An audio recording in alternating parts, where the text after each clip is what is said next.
ये स्टूडेंट, अब हम limitation of crystal field theory के बाद आपका लास्ट टॉपिक है, बहुत छोटा सा टॉपिक है ये, मेटल कार्बोनिल्स क्या होते हैं। जैसे कि नाम क्लियर है, एक मेटल और एक कार्बोनिल CO के बीच में बॉन्ड होगा। तो metal carbonyls are the organometallic compounds in which carbon monoxide CO will act as ligand. तो हमारे पास तीन है, NiCO4 निकल मेटल हो गया, और CO क्या है, लिगेंड। संख्या कितनी है, 4, तो निकल का कोऑर्डिनेशन नंबर 4 ये हमने बनाया है, ये होगी इसकी टेट्राहेड्रल शेप। FeCO5 और ये हो गया ट्राइगोनल बाईपिरामिडल शेप। क्रोमियम के साथ हेक्सा है, 6 CO है, तो ये शेप होगी आपकी ऑक्टाहेड्रल शेप। तो मेटल कार्बोनिल्स क्लियर हो गए, जिसमें मेटल और कार्बन मोनोऑक्साइड जो कि एक लिगेंड का काम करता है, उनके बीच में क्या होता है, ऑर्गेनोमेटेलिक कंपाउंड हैं जिनके बीच में बॉन्ड होता है। अब इनमें क्वेश्चन 1 नंबर में पूछ लेते हैं, बॉन्डिंग किस टाइप की होती है, ओनली 1 मार्क्स का कभी आए तो आए। बॉन्डिंग होती है इनके अंदर किस टाइप की, it involves both sigma and pi bond. Sigma bond is formed by overlapping of lone pair present on CO with the vacant d orbital of transition metal. Metal carbonyl में इनमें जो bond बनता है, CO का जो structure हम खोल के भी लिखेंगे तो उसमें क्या है, दोनों बॉन्ड है, सिग्मा और पाई बॉन्ड। सिग्मा बॉन्ड तो बनेगा by overlapping of lone pair on CO with the vacant d orbital of transition metal, but pi bond is formed by back donation of pair of d electron to vacant anti bonding orbital of carbon monoxide। 1 number का question आ जाता है, ये क्या होती है back bonding. क्या होता है, जो d ऑर्बिटल है, मेटल के जो इलेक्ट्रॉन पड़े हैं वो अपने मेटल इलेक्ट्रॉन किसको दे रहा है, वेकेंट पड़े हुए anti bonding pi star orbital of carbon monoxide को, इसलिए उसको बोलते हैं बैक डोनेशन। वो कौन सा बॉन्ड बनाएगा, पाई बॉन्ड। सिग्मा तो सिंपल बनेगा ओवरलैपिंग से, लेकिन यहाँ उसमें ओवरलैपिंग किस किस की होगी, CO के लोन पेयर और खाली पड़ा हुआ d ऑर्बिटल। अब इसमें उल्टा है, बैक डोनेशन में वेकेंट ऑर्बिटल d जो है वो ट्रांजिशन का नहीं है, वो वेकेंट क्या है, anti bonding orbital of carbon monoxide, और उसमें इलेक्ट्रॉन कहाँ से आ रहे हैं, डोनेशन ऑफ इलेक्ट्रॉन कौन कर रहा है, d इलेक्ट्रॉन, उसे हम कहते हैं बैक डोनेशन। तो 1 नंबर में कई बार ये पूछ लेते हैं, राइट। नेक्स्ट आता है, what do you mean bye stability of coordination compound. Formation of complex involve reaction between metal ion and ligand. If the force of attraction between central metal ion and ligand is strong, then complex will be stable.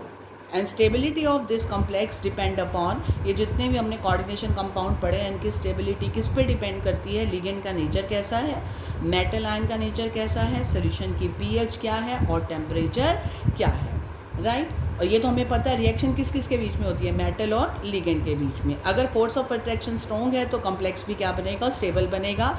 जैसे मान लो आपकी ये reaction है, copper ion plus 4 ammonia क्या बन गया, copper tetra amine, और उस पर चार्ज कितना हो गया, 2 पॉजिटिव।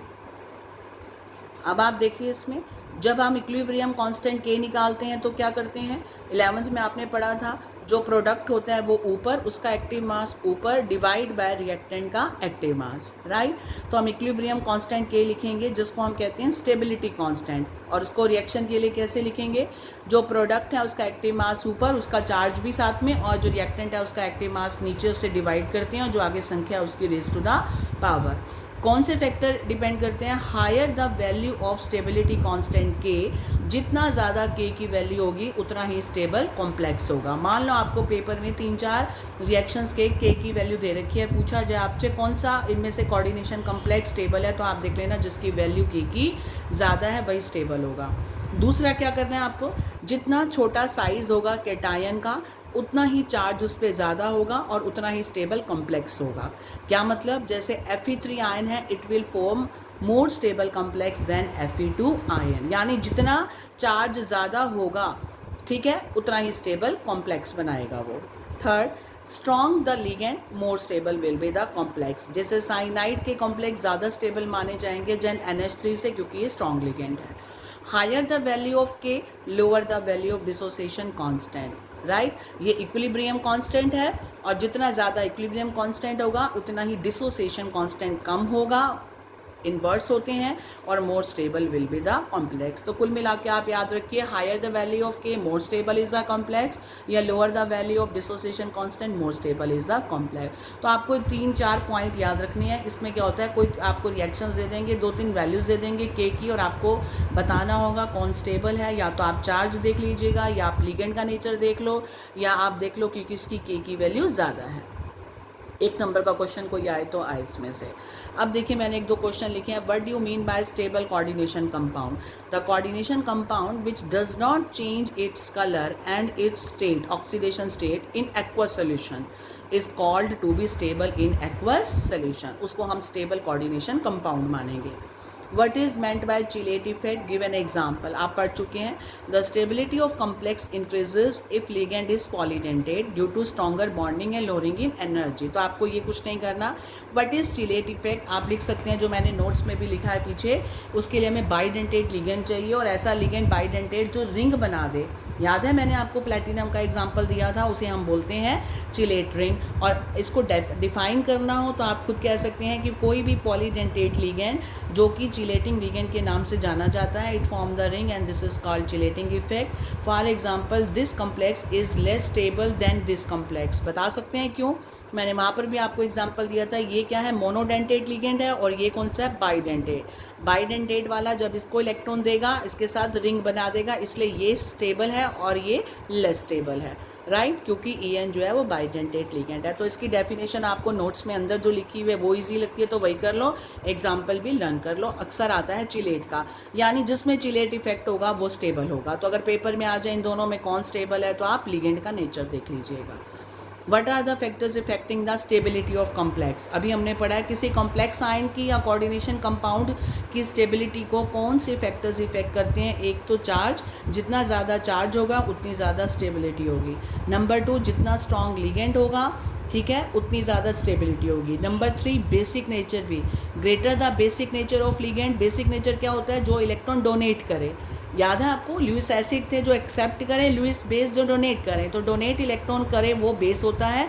जितना ज़्यादा बेसिक नेचर होगा उतनी ही स्टेबिलिटी ऑफ कॉम्प्लेक्स भी ज़्यादा होगी।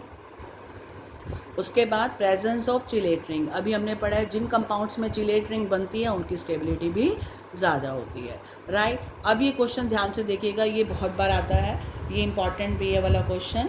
वाई CO NO पॉजिटिव और साइनाइड लिगेंड्स, हमने कहा इनको स्ट्रॉन्ग लिगेंड क्यों कहते हैं। वाई?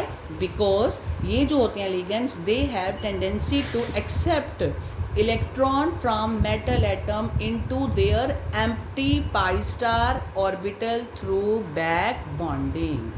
अभी मैंने बताया था बैक बॉन्डिंग क्या होती है। अदरवाइज आपने देखा है लिगेंड तो इलेक्ट्रॉन देते हैं, तो फिर इनको स्ट्रॉन्ग लिगेंड कहने की वजह क्या है, कहते हैं कि ये क्या करते हैं कि इनके अंदर इलेक्ट्रॉन को एक्सेप्ट करने की भी टेंडेंसी है। कहाँ पर, इनके खाली पड़े हुए पाई स्टार, एंटी बॉन्डिंग बोलते हैं। पाई स्टार 11th में मॉलिक्यूलर ऑर्बिटल थ्योरी में पढ़ा था बेटा, बॉन्डिंग एंड एंटी बॉन्डिंग।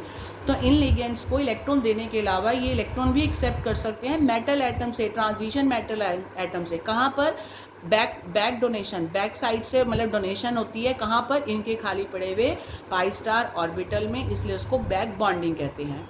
इसी वजह से वो क्या है, स्ट्रॉन्ग लिगेंड है। दिस टाइप ऑफ इंट्रैक्शन, ऐसी बैक डोनेशन होने से it increases the value of delta o. Delta o क्या है, CFSE value. So they are strong ligand and that is why they are placed at the end of spectrochemical series. पीछे आया था spectrochemical series जिसमें हमने ligands को उनकी delta ओ के इंक्रीजिंग ऑर्डर में अरेंज किया था, राइट। तो आपको अगर 1 नंबर में आ जाए स्ट्रॉन्ग लिगेंड क्यों है, तो आपने 1 वर्ड में देना है, ड्यू टू बैक डोनेशन। याद रखना बैक डोनेशन क्या है कि लिगेंड इलेक्ट्रॉन देते तो हैं ही, लेकिन अब तक हम यही पढ़ते आए लिगेंड इलेक्ट्रॉन देता है। बैक डोनेशन में लिगेंड की टेंडेंसी है इलेक्ट्रॉन को एक्सेप्ट करने की। किस में से, फ्रॉम मेटल एटम से। किस तरीके से, बैक डोनेशन से। कहाँ पर, इनके पड़े हुए लिगेंड्स के पड़े हुए pi star anti bonding orbital में, थ्रू बैक डोनेशन, राइट। इसी के साथ आपका ये टॉपिक ख़त्म होता है बेटा, चैप्टर भी ख़त्म होता है। ये लास्ट टॉपिक है एप्लीकेशन ऑफ कॉम्प्लेक्स कंपाउंड और इम्पॉर्टेंस ऑफ कोऑर्डिनेशन कंपाउंड, जो कि हमारा टॉपिक इस साल कट गया है।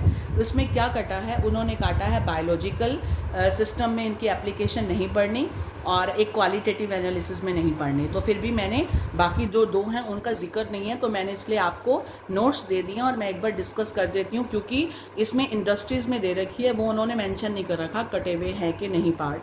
हाँ, बायोलॉजिकल का ज़रूर काट रखा है, लेकिन मैंने फिर भी आपको 1 पेज ही है, मैंने आपको सेंड कर दिया कि एक बार नज़र ज़रूर डाल लेना, कल को ये टॉपिक दोबारा से वो ऐड कर दें कि नहीं जी सिलेबस पूरा आएगा, यू नेवर नो, राइट।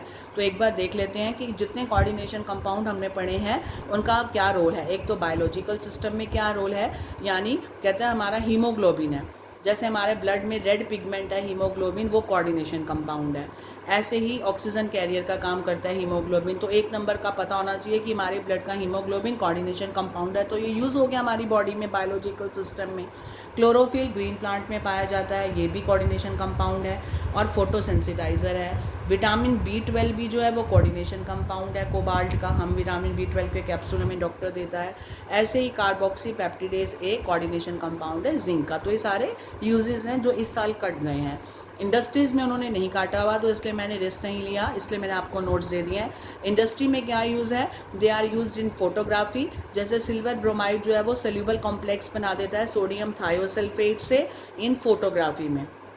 तो फोटोग्राफी में भी जो है जो नेगेटिव्स होती हैं जिनको वॉशिंग करके उनकी फ़ोटोज़ निकाली जाती हैं, तो वो कोऑर्डिनेशन कंपाउंड होता है। इलेक्ट्रोप्लेटिंग में परत चढ़ाने के लिए, जैसे this complex is used for electroplating of silver and this is used for gold plating, right. एक विल्किंसन कैटलिस्ट है, कोऑर्डिनेशन कंपाउंड रुद्नियम का है, it is used in hydrogenation of alkene, right. तो ये इसके 2-3 यूजेस हैं। और लास्ट इसका यूज़ है मेडिकल फील्ड में।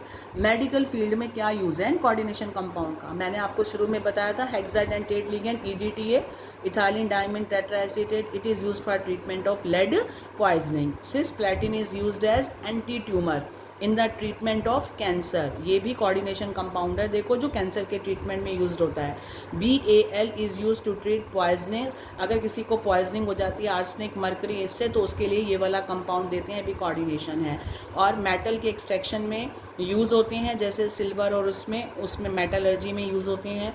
और purification of metals like Mond process में यूज़ होते हैं। एनालिटिकल केमिस्ट्री में, ये कट चुके हैं हमारे, ये वाले अब हमारे नहीं हैं।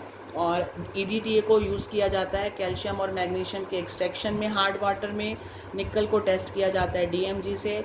EDTA को यूज़ किया जाता है लेड निकालने के लिए, ठीक है। तो आपको एक बार नज़र मारनी है, दैट्स ऑल। क्योंकि इस बार हमारे ये मेटल वाले भी नहीं है, एनालिटिकल में भी नहीं है, और ये नहीं है, लेकिन ये मेडिकल फील्ड का मेंशन नहीं है, तो EDTA का पूछ सकते हैं। यहाँ पर इंडस्ट्री में फोटोग्राफी का यूज़ नहीं कटा हुआ, अलग से नाम नहीं दे रखा, तो पूछ सकते हैं। तो एक बार नज़र मार लेना, अदरवाइज़ आपका यहाँ तक चैप्टर ख़त्म। ये टॉपिक आपका जो मैंने आपको बता दिया कौन से कटे हुए हैं, बायोलॉजिकल कटा हुआ है और क्वालिटेटिव एनालिसिस हो रही है, बाकी करने हैं, तो आप एक बार नज़र मार लेना। इसी के साथ ही बेटा आपका ये चैप्टर फिनिश होता है, कोऑर्डिनेशन कंपाउंड।